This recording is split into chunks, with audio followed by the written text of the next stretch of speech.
big crybaby. You're such a scaredy cat. You big baby. Man, I don't know about you guys, but I heard those names being called on the recess yards in elementary school a lot. And it taught me a couple of things really clearly. Don't let people see me. I don't want people to see me being sad. And I certainly don't want people seeing me as being afraid.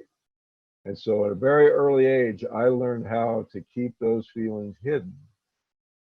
Not long after I practiced hiding those feelings long enough, I can disconnect with them and almost live my life as if they're not even there. That's how the river of cruelty works. We suffer horrible experiences in our lives. It creates intense emotional experiences for us, and we have to come up with a way to distance ourselves and disconnect from our feelings.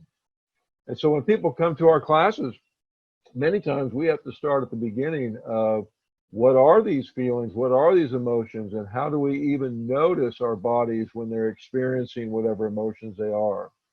Well, this is what this presentation is about the primary colors of emotion and how they play out in our lives. And Tish, I'll let you take it from there. First, we just want to start with taking a look at when we think about emotions and when we think about our feelings, how would we define them? Well, when we start looking at the word emotion, it really is comprised of two pieces here. And so you've got the mote word, well, three pieces, there's a suffix too, but we've got three pieces, mote, M-O-T, which is the root word of emotion, which means to move.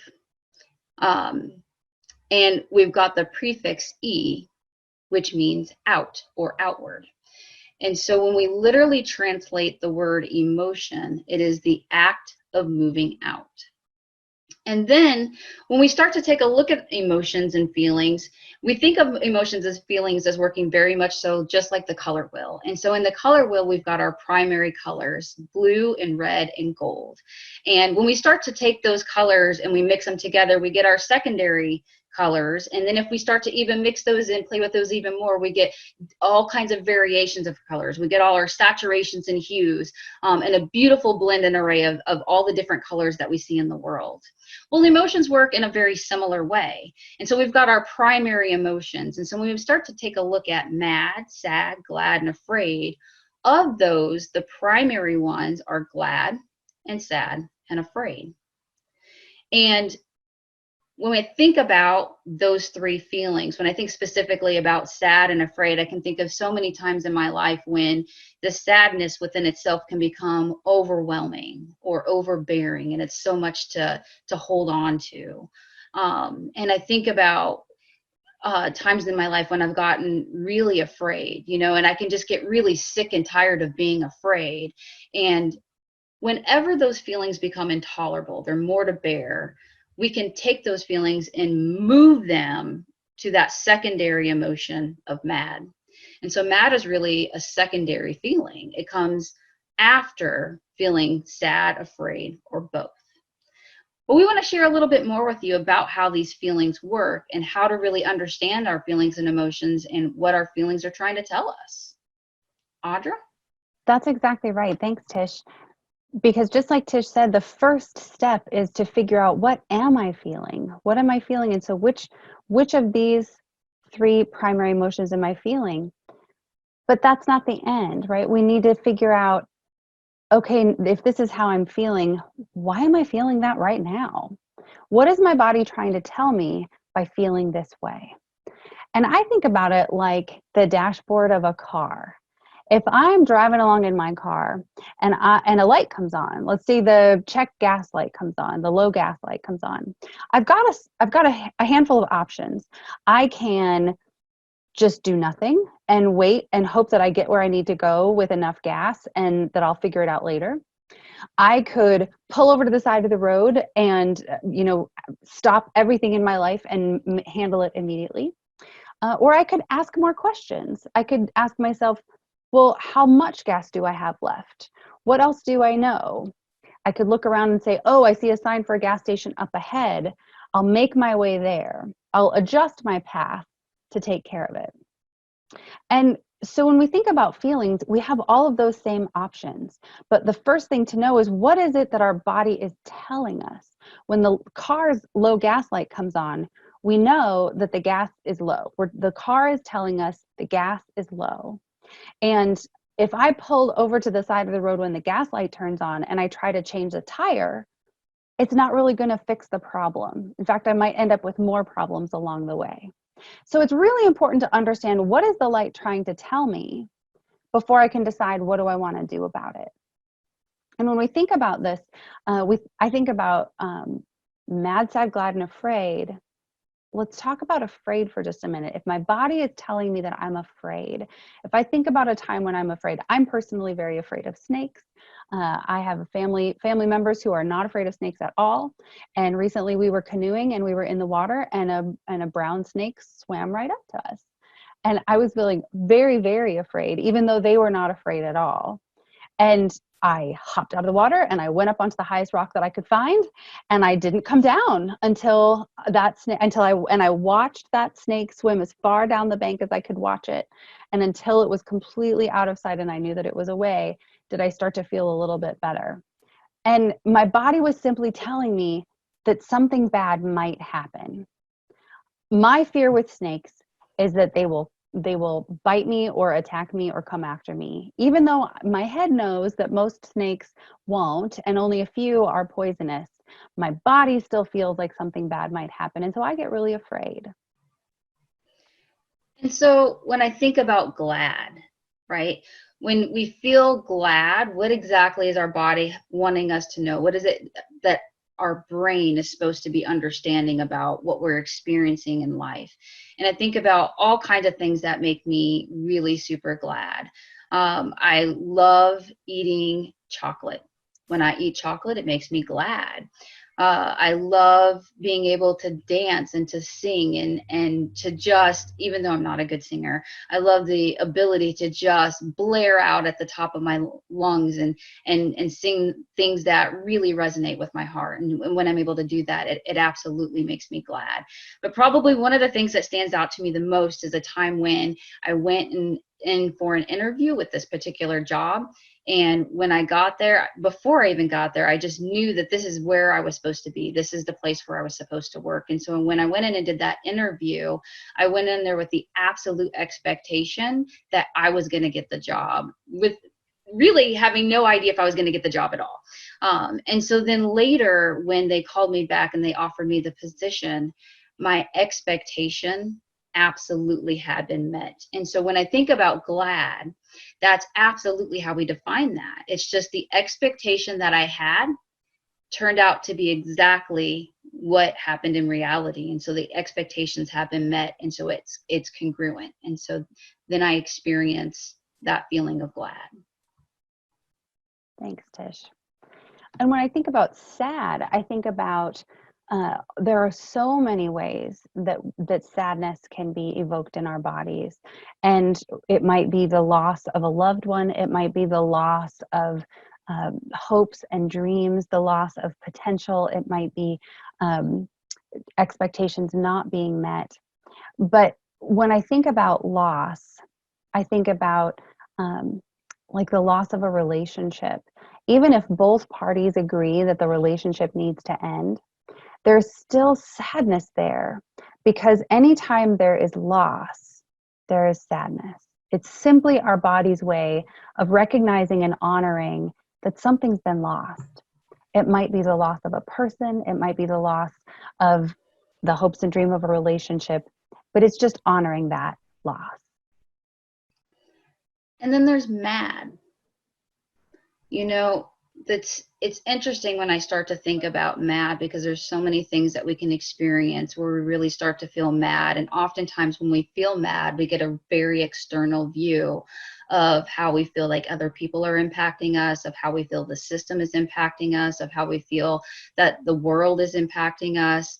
And so it's very interesting because we get very external as to how we think about that. But the reality is, when we get mad, something very much so internally is happening inside about what we're experiencing when we're experiencing the rest of the world around us.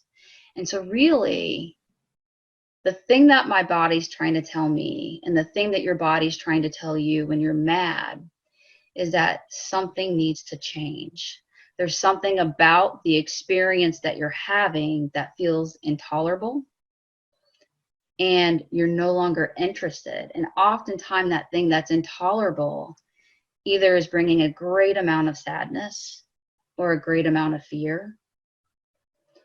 And to stay in that position is no longer welcome. And so it's a real clear identifying message to ourselves that something about that really needs to change. So let's play around with these a little bit, shall we? When we think about the hundreds of, probably thousands of words that are out there that might describe feelings, that might describe ways that we can feel. We threw up just a few examples here to play around with. But I think about jealousy. You know, how do the two of you think about jealousy when you think about mad, sad, glad, and afraid? For me, what kind of comes to mind when I think about jealousy is I think about things that maybe I want or desire that I cannot have, right?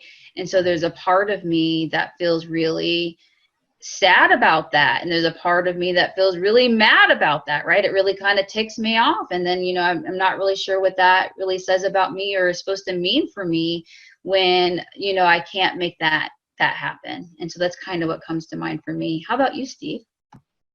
Well, I think about jealousy certainly have a blend of fear inside of it. I think about my wife is spending a lot of time with somebody else and seems to be enjoying herself and laughing at all of his jokes. And I get afraid. I start feeling jealous, but it's a fear of, oh, maybe she likes him more than me, or maybe I'm losing this relationship. And there's a real level of afraid running through that feeling. So the recipe for jealousy might include sad, afraid, and mad, possibly, depending on what's coming up for any person. That recipe might be made up of all three of those. Cool. Let's do one more.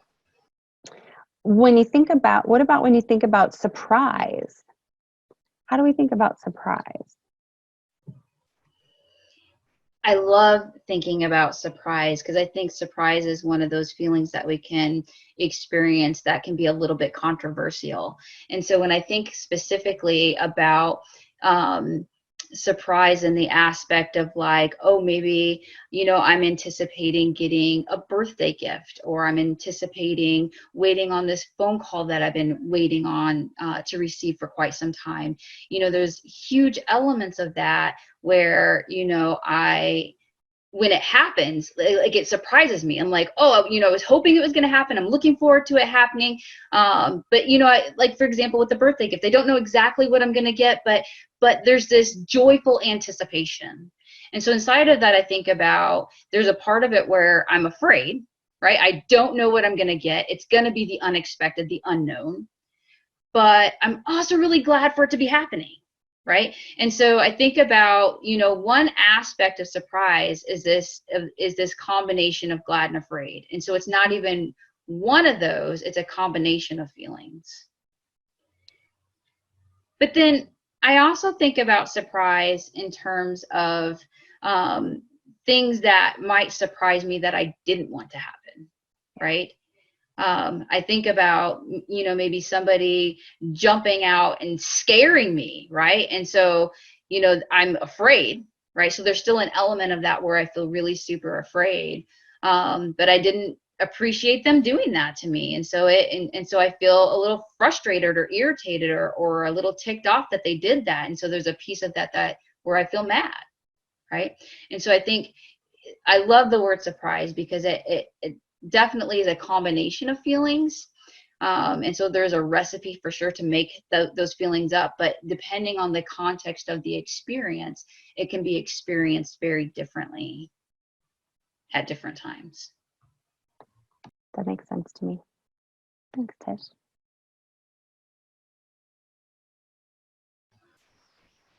So When we think about mad, sad, glad, and afraid being the primary colors of our emotional world, when we mix them up, things get weird.